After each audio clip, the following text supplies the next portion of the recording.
It's taken me a day to kind of marinate the awesomeness of what was the Fantastic Four movie. Before we go forward, don't forget to hit the like, the follow, the shares, all that stuff that we love, that we need. Let's get that shit up. But also, spoilers are ahead. Trying to keep them as minimal as possible, but there are spoilers ahead. You know what? Fuck it. There are spoilers ahead. Three, two, one. Oh my god. This movie was exactly as punny as it's been laid out everywhere. It was fantastic. It fucking was. The movie from start to finish was just in all around enjoyment of sci-fi family greatness. Um, let's start off with our cast. Everybody was freaking awesome. Vanessa Kirby stole the show as Sue Storm. We had Pedro Pascal, of course, Mr. Fantastic. Everybody's kind of worried about how and why. Pedro is a fantastic fucking actor. If we're getting him overkill with him in a lot of roles, it's because he's fucking badass. He plays Reed with such great, smart awkwardness that it just fits. We have also Joseph Quinn as a Human Torch. Nailed it. I feel like those were heavy shoes to fill because Chris Evans did such a great job with the role, honestly. But he nailed it. And also Eben Moss, I can't even say Bachrach, as Ben Grimm, the soft, lovable Ben Grimm. Bro, he killed it as the Thing. All four of them together really emphasize what Fantastic Four is about. And you can quote Vin Diesel here, it's about family. I mean, honestly, you could just panned out anywhere and just had him with a Corona. It's all about family, and that's what the Fantastic Four is about. Fantastic family dynamic in scientific, curious situations. They're not superheroes by like really choosing the aspect of the Avengers. They're there in more of a needed basis from scientific. Anyways, great antics. But yes, the family dynamic was awesome. The superhero antics were awesome. I love that we didn't get a large origin story. They handled the origin story briefly in a flashback, similar to Superman. Like, we don't need to dwell on it. Everybody knows the story. Give us a synopsis. Cool, done.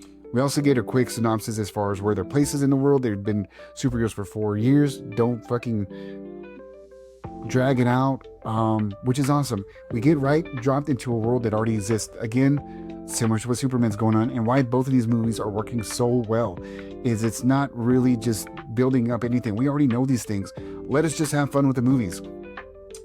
But yes, in that same aspect, it's great that this movie doesn't have a lot of ties to, the bigger picture. It's not a build up to another end game or this or that. Yeah, it's going to have a part of it, but it's an isolated story that happens to have these little trails, but it's not there to build upon the next thing.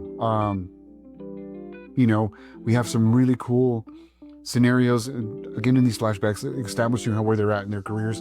Paul Walter Hauser as Mole Man was peak. I mean, it was spot on. I love that actor, and I love him in everything he's done. One thing I will say is, I know he's on the cutting board floor, but he was mentioned.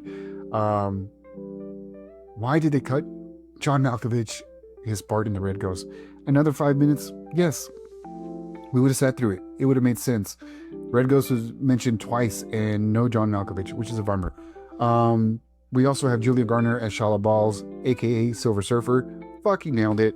Probably one of the coolest aspects, as expected, through the movie. And of course, Galactus himself, Mr. Ralph Ineson, which was badass. Not only was he a very empowering voice, but the fact that he did a lot of the actual physicality, they had a suit and had him do a lot of that practical, you could tell there was a lot of love given to it. But as far as our actors concerned, like I said, everybody nailed it. Story, fun. A good story, start to finish. On a grand scale, Galactus should be probably an Avengers level threat, right? But we don't have an Avengers here. We have Fantastic Four. They handle it in such interesting ways.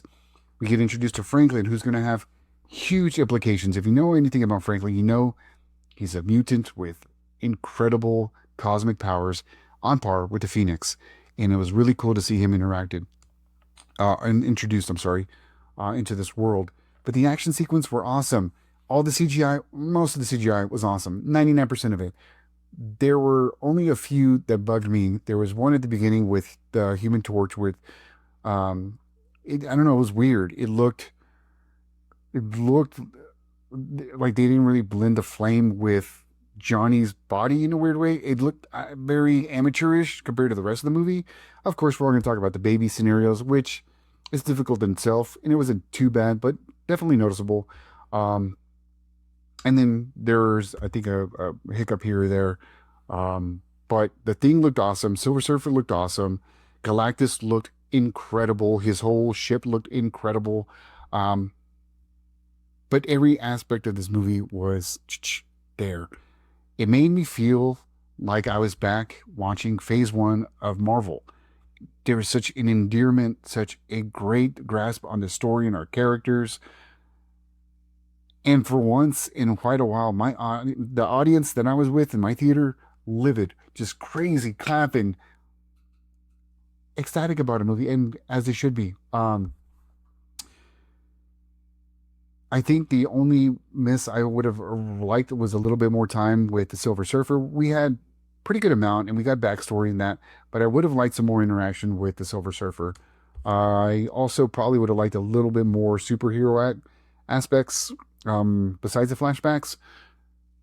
I guess maybe just it left you wanting more, and that's good. I guess then if you think about it that way, it works well. Overall, I give it a 4 out of 4. Yes, we're changing the scale for this one. I give it a 4 out of 4 because you want a movie that just moves you, right? And it did that. Great soundtrack.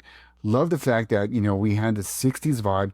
It looked on par for the times with the futuristic touch, down to the cinematography, down to the tone, down to the color palettes, all of it great.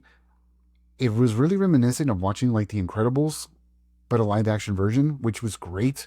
To the point too, where there's a scene I really wish would have been a cool Easter egg to have Samuel L. Jackson live action asking for his super suit. Would have been cool. I thought it would have been hilarious. But yeah, the timing, all the cast, all the whole set pieces, the music, the score, phenomenal. And then let's talk about these final two scenes. Well, actually, just the first one, the mid-credit scene, bruh. They teased it through the whole movie. The seat of Latveria, and we get fucking Doctor Doom, bro. That scene just sent shockwaves. We knew he was going to have implications, of course, and we knew, not officially, that he was going to pop up in this movie. There's no way he was going to pop up, and he does.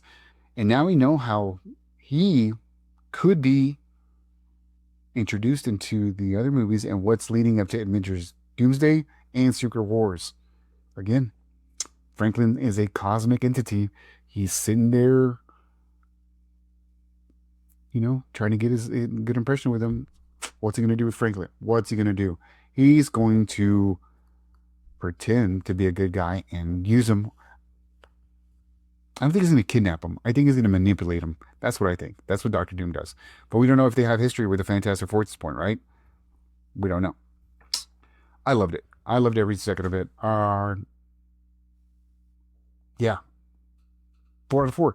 If you've seen it, let me know what you think down below, of course. Hit the like, as I said. Hit the follow, as I said. Hit the shares, as I said. Please. Till the next alert, my nerds. Appreciate you.